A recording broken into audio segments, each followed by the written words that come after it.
ذرا سوچئے، ہم میں سے ہر ایک کی زندگی دکھ، سکھ، امید اور نہ جانے کتنے تجربات کی ایک کہی داستانوں کا ایک مجموعہ ہی تو ہے نا؟ ہر شخص اپنے اندر بے شمار کہانیاں سمیٹے ہوئے ہے۔ تو آج ہم یہی دیکھنے والے ہیں کہ کہانیاں سننا اور سنانا یہ صرف ایک تفریح نہیں، بلکہ یہ ہماری روح کے لیے ایک شفا بخش مرہم کیسے بن سکتا ہے۔ کہانی محض الفاظ کا مجموعہ نہیں بلکہ دلوں کو جوڑنے کا ذریعہ ہے۔ اس ایک جملے میں ایک بہت گہری حقیقت چھپی ہوئی ہے۔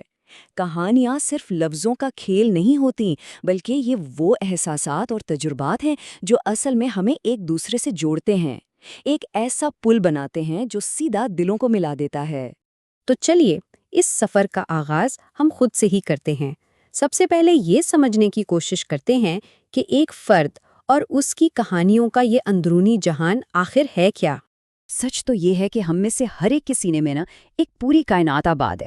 خوشیوں کے کہکہوں سے لے کے غم کے آنسوؤں تک، امید کی کرنوں سے لے کر انجانے خوف تک، سب کچھ بھرا پڑا ہے۔ اور یہی کہانیاں ہیں جو کبھی ہمیں ہنساتی ہیں، کبھی رلاتی ہیں، اور کبھی کبھی تو زندگی کے گھپ اندھیروں میں روشنی کا مینار بن جاتی ہیں۔ بس یہی وہ جگہ ہے جہاں کہانی کا جادو کام کرتا ہے۔ اسے صرف تفریح مت سمجھیں، یہ تو ہمارے دل، دماغ اور روح کے لیے ایک بہت گہرا، ایک شفا بخش عمل ہے۔ یہی تو ہے جو ہمیں اپنی زندگی کو سمجھنے، دوسروں کو سمجھانے اور اصل میں جینے کا سلیقہ سکھاتا ہے۔ اچھا، جب ہم اپنی کہانیوں کو دوسروں کے ساتھ بانٹتے ہیں تو ہم انجانے میں ایک بہت بڑے مسئلے کا مقابلہ کر رہے ہوتے ہیں، اور وہ مسئلہ ہے تنہائی کا۔ تو آئیے دیکھتے ہیں کہ کہانی سنانا کس طرح جسے کہتے ہیں خاموش وبا، اس کا علاج بن سکتا ہے۔ جب کوئی شخص کسی دوسرے کی کہانی سنتا ہے، خاص طور پر ایسی کہانی جس میں مشکلات اور جدوجہد ہو، تو اسے فوراً یہ احساس ہوتا ہے کہ بھائی وہ اپنی جنگ میں اکیلا نہیں ہے، اور بس یہی احساس امید بھی دیتا ہے اور حوصلہ بھی۔ آپ جانتے ہیں، ماہرین نفسیات بھی تو اسی لیے کہانی کو علاج کے طور پر استعمال کرتے ہیں، کیونکہ یہ دل کے بوجھ کو کم کرنے کا ایک بہت ہی قدرتی ذریعہ ہے۔ تو یہ جو ذاتی شفا کا سفر ہے یہ اکثر 3 اہم قدموں سے گزرتا ہے۔ پہلا قدم، اپنے جذبات کو الفاظ کا روپ دینا۔ جیسی ہم یہ کرتے ہیں ہمارا بوجھ خود بخود ہلکا ہو جاتا ہے، اور پھر یہی عمل ہمیں اپنے آپ سے دوبارہ جوڑتا ہے، جس سے گہرا ذہنی سکون ملتا ہے۔ اور مزے کی بات یہ ہے کہ یہ فائدہ صرف سننے والے کے لیے نہیں ہے۔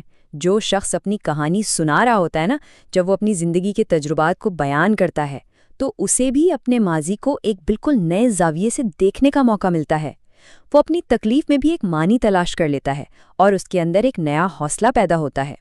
لیکن کہانی کی طاقت صرف ایک فرد تک محدود نہیں رہتی۔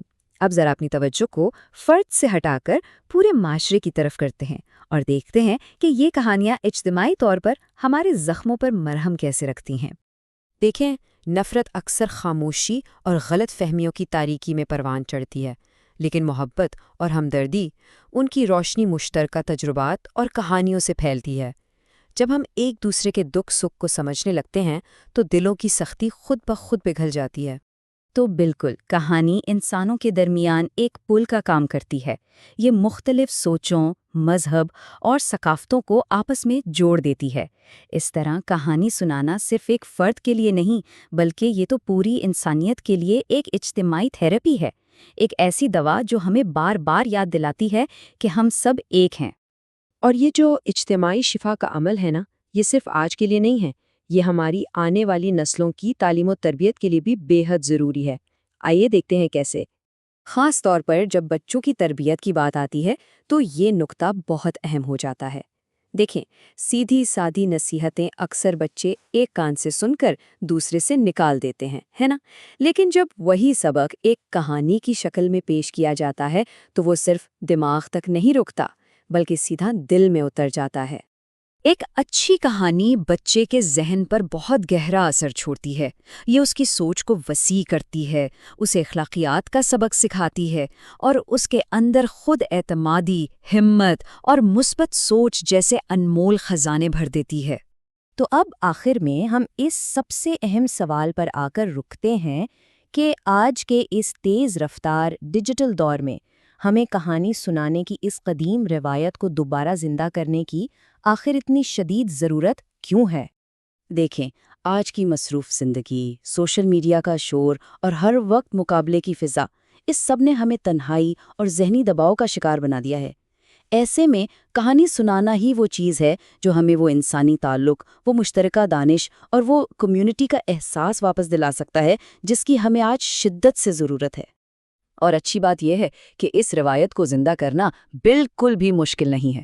بس اپنے گھر میں کسی بزرگ کے تجربات سن لیں، کسی دوست سے اپنی کوئی کہانی شیئر کر لیں، یا کسی بچے کو کوئی اچھی سی سبق آموز کہانی پڑھ کر سنا دیں۔ یقین کریں، یہ چھوٹے چھوٹے قدم بھی دلوں میں محبت اور سمجھ بوجھ کے بڑے بڑے چراغ روشن کر سکتے ہیں۔ تو یہ سارا سفر ہمیں ایک آخری اور سب سے ذاتی سوال پر لا کھڑا کرتا ہے، کیونکہ ہر شخص کی ایک کہانی ہے اور ہر کہانی بہت اہمیت رکھتی ہے۔ یہ دل کے زخموں پر مرہم رکھتی ہے، ذہن کو سکون دیتی ہے اور روح کو روشنی عطا کرتی ہے۔ تو پھر ہر ایک کی اپنی کہانی کیا ہے؟